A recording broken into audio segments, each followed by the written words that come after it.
Saya minum dulu mas, biar pas. Nah ini boleh nggak ngeritik ngerokok ini pak? Boleh, alhamdulillah. Setuju kayaknya. Walaupun belum setuju meninggalkan, nggak ada masalah. Hadirin sekalian, tolong dicamkan. Rokok ini satu benda berbahaya, lebih bahaya dari seluruh benda apapun yang bahaya di dunia. Karena satu batang rokok mengandung bahan kimia berbahaya 4.000.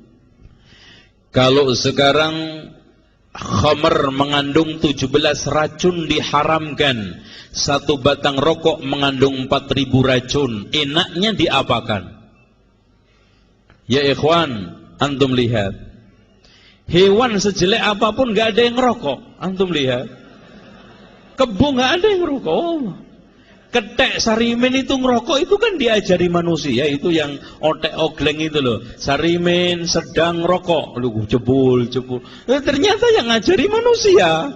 Masya Allah, kacau ini manusia. Dan semua ikhwan antum lihat, setiap orang yang mau masukkan barang ke mulut itu kan jauh dari WC. Lu kok tiba-tiba rokok malah cari WC? Ada apa mas? Kalau nggak satu spesies, itu kan? Ada apa? Bahkan orang itu kalau sudah habis makan pedas langsung masuk ke WC, dicantolin di sini itu Tuhan 9 cm berkepala api, yaitu rokok. Itu 9 cm panjangnya, itu sudah menjadi Tuhan. Selipin lantai di situ langsung lipak limbok lico, iktikaf di situ nggak keluar.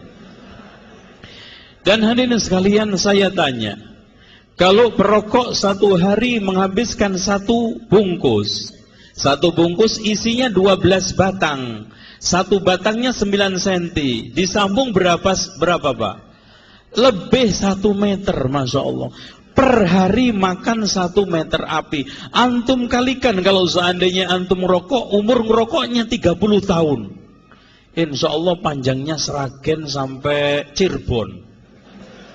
Itu, iya. Makan api 300 km coba mas. Kalau dulu antum belajar di SMP apa SMU, ada makhluk pemakan rumput, apa namanya? Makhluk pemakan daging. Nah ini satu belum, makhluk pemakan api. Nah ini tolong, mungkin nanti barangkali ada yang ngusul ke Dignas. Tolong pak, pelajaran ini kurang satu. Makhluk pemakan api siapa? Manusia. Nah itu, masya Allah. Kadang apalagi mental perokok pak. Saya itu di Jerman sebulan nggak pernah sekalipun kena asap rokok, sekalipun. Mau di bis, di tram, di kereta, di mana aja, nggak ada orang berani ngerokok sambil jalan itu, nggak ada. Di sini subhanallah, Indonesia itu menjadi surga nirwana buat kaum perokok pak. Jannatun Naim, bebas sekali. Saking bebasnya subhanallah, sudah diangkotnya seksumpek dengan seenaknya dan cuek ngerokok. Nggak ada orang rokok diambilin asapnya dikantongin, kan nggak ada. Nggak ada. Dengan cueknya itu subhanallah, kanan kiri satu angkot penuh. Ya. Coba sekarang kalau ada orang setiap pagi membakar duit 5.000, yakin dikatakan orang gila. Ini orang tiap hari bakar duit dengan rokok. Coba enaknya dikatakan apa? Makanya di Indonesia ini bukan banyak ahlul hisab war ru'yah, tapi ahlul hisab war ru'yah, rokok payah.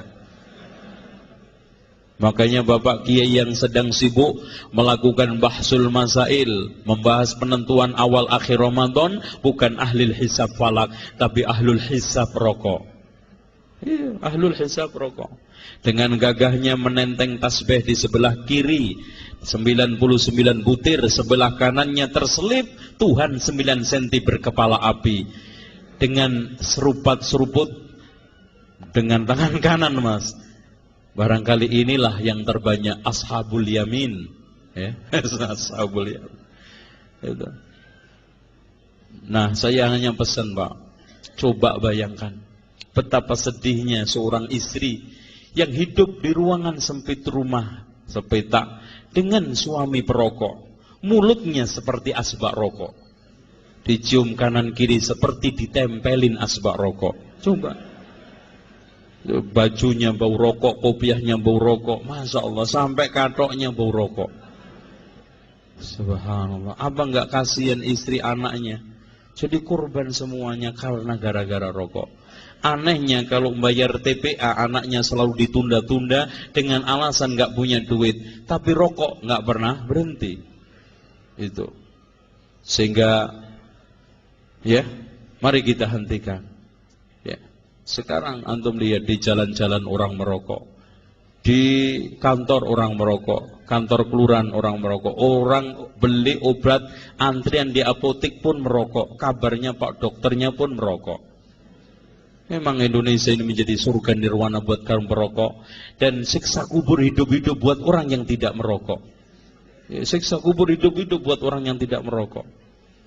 Itu. Sampai Pak Kusir yang sedang mengandari andong di Jogja pun merokok, kabarnya kudanya pun minta diajari ngerokok.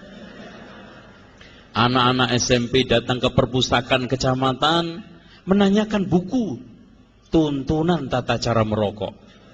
Bukan tuntunan sifat sholat Nabi, yang ditanyakan tuntunan tata cara merokok. Dan ini sudah. Jadi tolong ya, mudah-mudahan antum bisa berhenti, bisa taubat. Dan kalau tidak, ya wes akhirnya masuk neraka sendiri-sendiri, oh mas. Yes. Ya nggak bareng-bareng loh. Ya udah aja itu. Nah, kita lanjutkan.